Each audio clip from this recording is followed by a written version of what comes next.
It's time for Stepping Out with D. Lachey and street reporter Everett Anderson. Stepping Out, the show that encourages you to step out of the box of ordinary and into the extraordinary. Stepping out of the box into a life of liberty and rejuvenation. And now, here's your host of Stepping Out, D. Lachey. Welcome to Stepping Out. I am your host, D. Lachey. Today we have a show that will open the floor for debate amongst viewers. My Stepping Out family, I'm talking about behavior issues and whether or not it is a medication or corporal punishment issue. Joining me today is a mother who says 3 of her 8 children receive psychotropic to control destructive behavior such as tantrum and self-mutilation. Please help me welcome Ms. Connie Hull. How are you today? I'm fine. How are you? I'm doing great. Thank you for joining us. Oh, thank you. So let me ask you, how old were your 3 children when you first found out that something wasn't right? Actually, it's 4, but my oldest does not live with me anymore. He was diagnosed at 12. My second one was diagnosed last year at 10. Okay. And my third was diagnosed last year at 8. And then my baby girl was diagnosed this year in April. So tell me what led you to the point of them being on medication or you recognizing that something was wrong. What was going on? Honestly, with my oldest, he was just having difficulty getting along with teachers, students, anybody. He was just having problems focusing, and he had started seeing things. He was diagnosed with schizoaffective disorder, and he's manic depressive. So he had his issues were a little more severe than my other kids. And when he started seeing things on a regular, people standing in corners, people standing at the door, it just scared me. That wasn't just acting out. Right. That wasn't, to me, seeking attention. Right. Something else was going on. So how did you deal with that? Was their father there, or was it a mutual thing you all discussing together? Or? It was a mutual. Okay. My ex-husband was raised that you don't talk about certain things in the home, and that's to me a bad issue with African Americans, that we don't discuss mental health, and it really makes it worse. Right. So no, he didn't help, and I pushed the issue. I pushed it, and because I wanted Darius to be okay. I wanted him to know that he was normal. He was the first child to be diagnosed. Yes. How did he relate with the other children? He did not. He was hospitalized 5 times for attempted suicide. He was a self-mutilator, and he took his anger out on the kids. So he had to be removed from the home a lot of times. So when you say self-mutilator, what do you mean by? He cut himself. He would cut himself. Mm-hmm. So your other 3 children that are in the home with you now, do they have the same diagnosis? No, they do not. Well, the second one, he has post-traumatic stress disorder, and he's also manic depressive. The third is ADHD with impulsive disorder, and then I have an ADHD with inattentive disorder. Okay, so how do you deal with that from day to day? I am in survival mode. That's where I'm at. I just do what I got to do. I keep it moving. I make sure they get to their appointments. I make sure they have case management. I make sure they take their meds. Keeping an eye on them. My oldest helps me a lot. I appreciate that. But outside of that, it's just me and them. How did you get to the point where you realized that it wasn't a behavior issue, it's something else that's going on? For a mother out there that may be dealing with a child that's acting out, how did you know that, hey, it's not just being bad and just needing a spanking? Okay. To be honest, I was a spanker. I gave spankings, and that wasn't helping. It was spank, and then they would go back to the same behavior, and it wasn't fixing anything. And then when they go to school and they're acting out, and okay, I come to the school, I sit in the class, they may act good for a little while, and then they go right back to the same behavior. Or they're in class and they're still acting up, and you're there, something's wrong. And then with Roy, the 11-year-old, he started pulling his hair out. He was doing things to hurt the other kids in the house. He was being destructive, very destructive. And my thing was, that's just not normal. So for me, it was because my oldest was diagnosed, I was a little more aware. Because with my oldest, I was dumb, I was stupid. I felt like you just wasn't educated. I just felt like the spankings would fix it. Right. And it didn't. And I had to learn a way to communicate with them. So I went and had him tested. I said, I want him tested to see what's going on. And they said nothing. And about 6 months after that, he hung himself. Who hung themselves? The 11-year-old. The rope broke. And they hospitalized him for a month. And they found out he talked. He was able to communicate some things that he wasn't able to communicate with me. So as a mother, we have to get ourselves out the way sometimes. Right. And know that it's nothing you did wrong. It's not your fault. Right. But they need to get tested, find out. So I hope I'm not being too personal, but do you feel that your other children are safe at night? Yeah, now. Because of the Before, medication? now, yeah. So you can rest knowing that they're okay? I don't rest because I wish I could fix my babies. That's just what it is. But as far as him hurting anybody, we have our moments. Like I said, we're in a crisis right now. He's starting to pull his hair out again. So my oldest is watching him, but we're probably getting ready to hospitalize again just to get his meds right, because the doctor took him off some of his main meds because they felt like it was making him gain weight, and they didn't want that. And I get him not wanting him to gain weight, but we got to do something. He's pulling his hair out. He's 11, and he has a bald spot right here in the middle of his head. And I thought he was using a razor, but I've caught him pulling his hair out one day, and I was like, "Why are you doing it?" And he's nervous. Something is going on. Do he understand what's going on with him?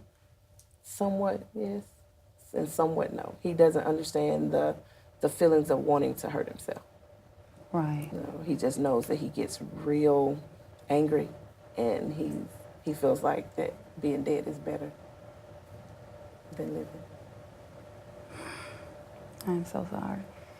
What about your other two children? They're not as bad. ADHD is not so bad. That's more of my 9-year-old son. He's hyperactive. He has it's called impulsive disorder, which means where we know something is wrong, right, not to do it. He doesn't get that. He'll get it.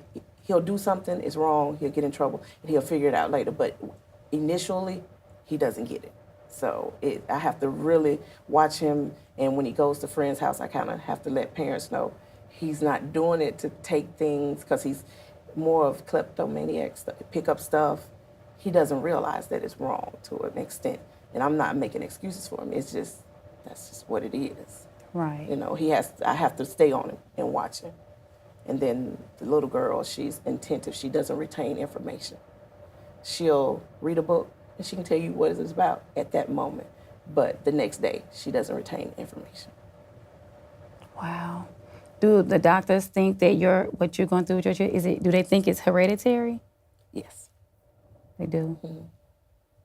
So do you believe that parents should really have their children examined, or? If you feel like they're acting out and you're spanking and nothing's changed, yes, go check. Who cares what everybody else thinks? Go get your babies checked out. Right. There's insurance for that. Most of us are on TennCare, and if you're not, most people are on some form of private insurance. Right. Take them and get checked, because at the end of the day, you're saving them from a whole lot of other unnecessary issues that they're going to have if you deny the fact that something's wrong. Right. Because it's going to escalate. It's going to get worse. And I guess I should have seen things coming with the 11-year-old, but I was like, no, can't be doing this again. We just can't. You don't want to accept it. And do you think accepting it is the hardest part? Yes, it is. Very. Because as an African American woman, and as a single mom, we have so much other stuff going on. Why do I need to deal with the fact that they have a mental issue and then have to deal with stopping my life? Right. Doctor's appointments, med clinic appointments, and then if they're trying to hurt themselves, hospitalization. I mean, it's just difficult to want to say, okay, now I got to really focus on you more than I'm already focusing on you. You're right. Right. You know, so it's difficult. And then the fact that you don't have the support from family. My family has said they understand, but unless you have dealt with mental illness, you have no clue. No clue. Thank you so much. I appreciate it. We will be right back with Stepping Out after this short break. We live in a world where no one wants to be a loser. But what happens when losing means winning? What are we referring to, you ask? We are talking about inches. Yes, losing inches and shaping your body. The Stepping Out Transformation Project of 2014 is being led by the talk show host and author Dee Lachey and Miss Monica McLaurin. We invite you to join our team as we get healthy and shed off inches off our waist, our hips, arms, and every area that fat likes to tuck in and take up residence. It's time to file an eviction notice on the unhealthy areas of your life and build a new, healthier you. Are you ready? You can do it. Start making the transformation today by liking us on Facebook, visiting our website, and emailing us pictures at steppingouttalkshow@gmail.com. We are stepping out in 2014 to be healthier because we know that as we lose weight, we are winners. My name is Vince Dixie, and I work with Bail You Out Bonding. When you're in jail and you need someone to listen to your story, we are the caring and compassionate bondsmen that you can trust. Here at Bail You Out, we do nationwide bonding. We have late night, overnight bond because we're open 24 hours a day, 7 days a week. We accept major credit cards and cash, and we're here to serve the public.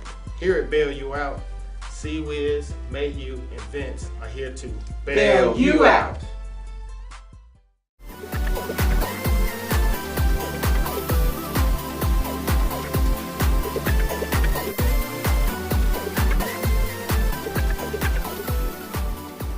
This is Everett Anderson on location.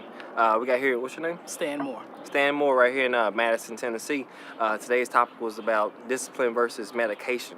Do you think that some, doctors is forcing the parents to, medicate their children? Needless to say, probably not. We want to stay away from medicine due to we want to give it to the parents. It's their choice.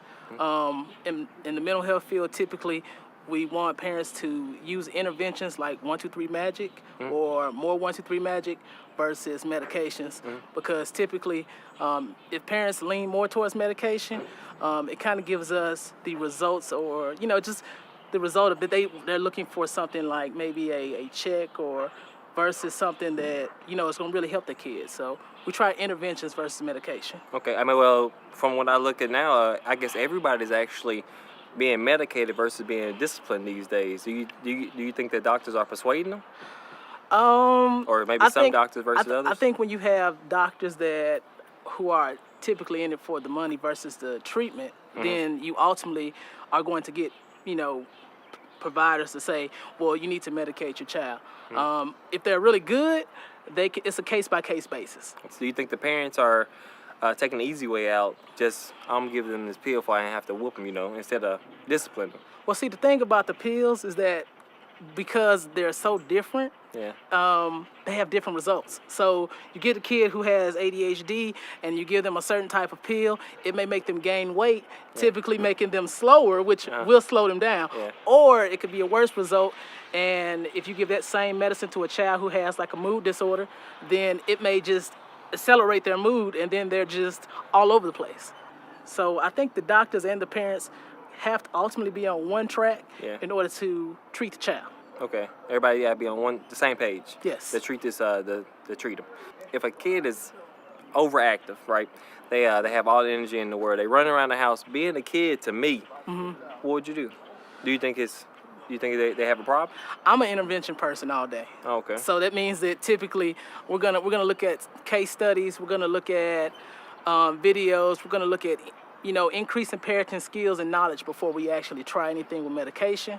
Medication is always the last step for me because I feel like it's just an aid. It's just like, think of it as people that wear glasses. If you don't wear your glasses, you can't drive. So I know I can. yeah, so ultimately we just want to make sure that it's an aid and pretty much not an intervention in itself. Okay, well that makes sense. That makes sense. Yeah. Well, appreciate you having me, giving me a little bit of your time. You said Stan? Yes. Nice to meet you. Nice to meet you too, sir. Like to get to see you. Thank you for rejoining us. We are talking about medication versus corporal punishment when dealing with children and behavior issues.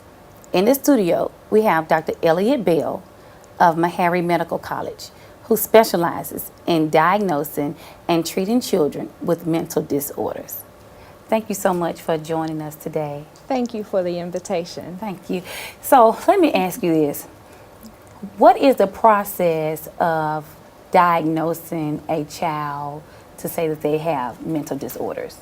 Well, usually that process begins with the parent noting something in their child that they're uncomfortable with or that they've been observing through the years. Sometimes it may be prompted through behavioral problems at school or concerns that teachers or other professionals may have expressed. And so the parent would reach out to me as a psychologist, and I would interview them, get lots of information about the history and what behavioral problems and symptoms they are observing. And then I'll do direct observations of the child, sometimes do some testing, talk with other people who work with that child, because when we're trying to understand what's going on with the child's behaviorally or mentally, it's important to get information from multiple informants.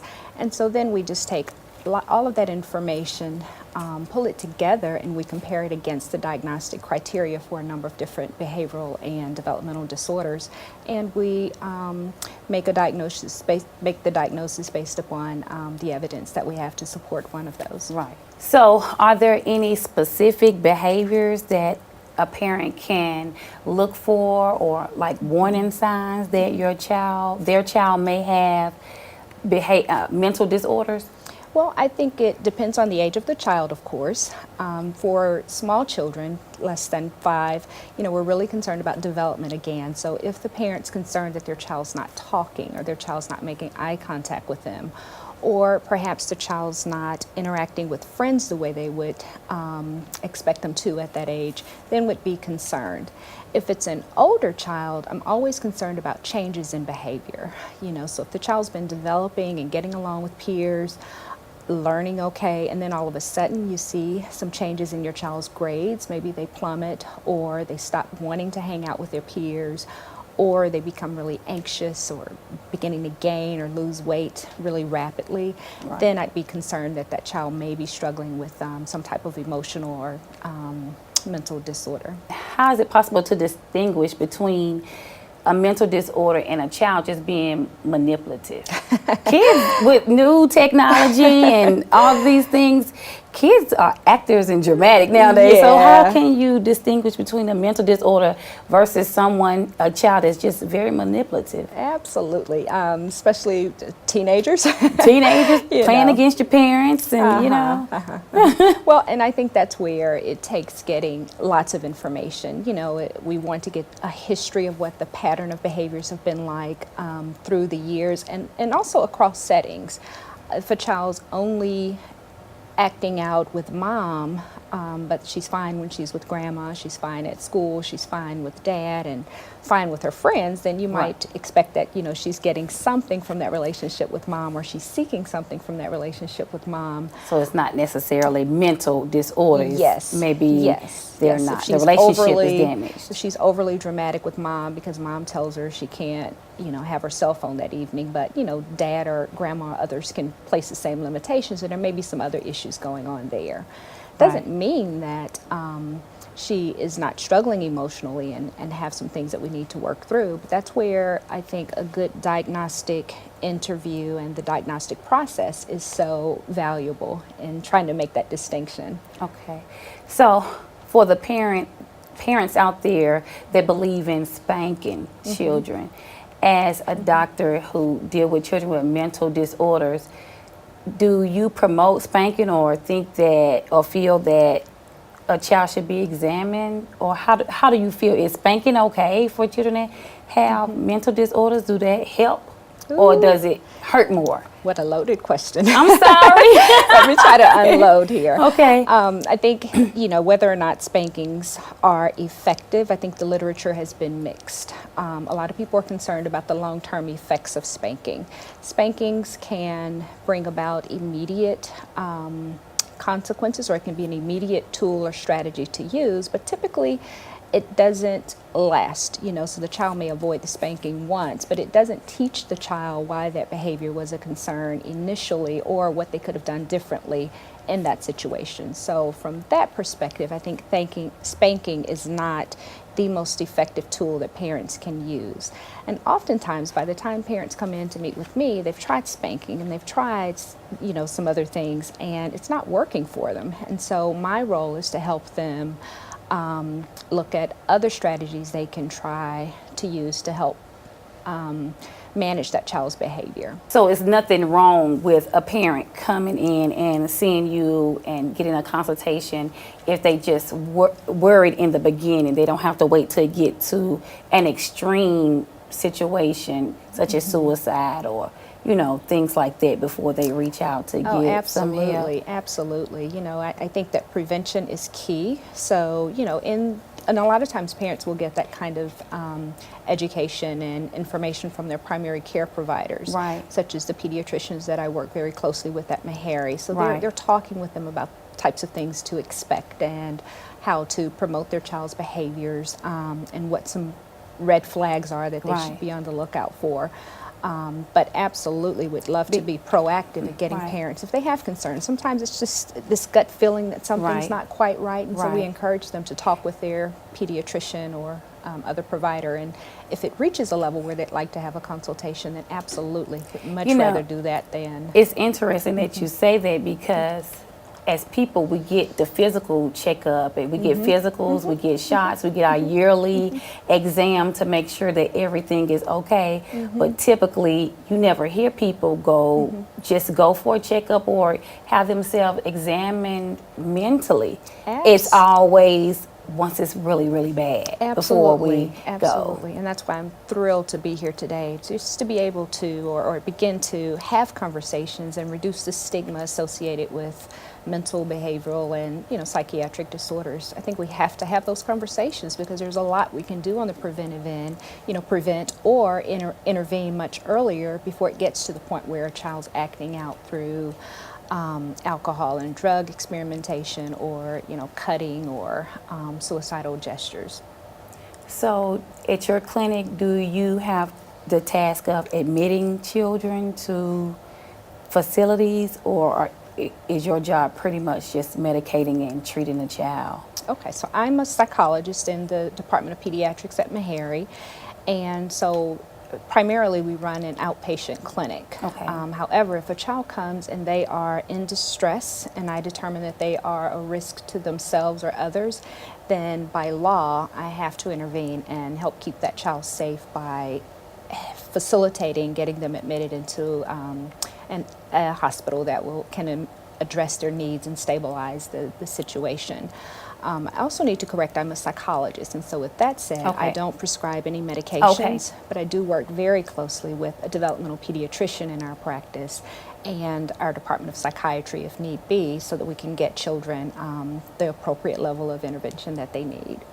So if there is someone out there that is concerned about their child, or just want to have a consultation, or just talk with you, or make an appointment with you, how can they contact you? Sure. Or your clinic? Sure. We invite them to visit our website, Meharry Medical Group, and they can reach us at mmc.edu, as in meharrymedicalcollege.edu, or they can contact me by phone at 615-327-6348. Okay, thank you so much. Thank you so much. Let me just ask you, how long have you been doing this? Ooh, I've been doing Without this. telling your age. I know, that's exactly where I was going with this. I don't want to offend you. No offense at all. But I graduated from, earned my doctorate in 1998, so I guess technically began practicing then. So about 16 years. Okay, so 14, children 16 years. and Wow. Yes. mental psychology and children is Yes. your passion? Yes, it absolutely is. And again, I just appreciate being here and being able to have this conversation. And, you know, so if a mother is struggling and a lot of times it's not a real struggle yet, but it may be just kind of this gut feeling or sense that something's Right. not quite right with their child. You know, if the child's younger, and then older, you know, maybe they do feel that they've tried a lot and it's not quite working, and they just need somebody to talk to.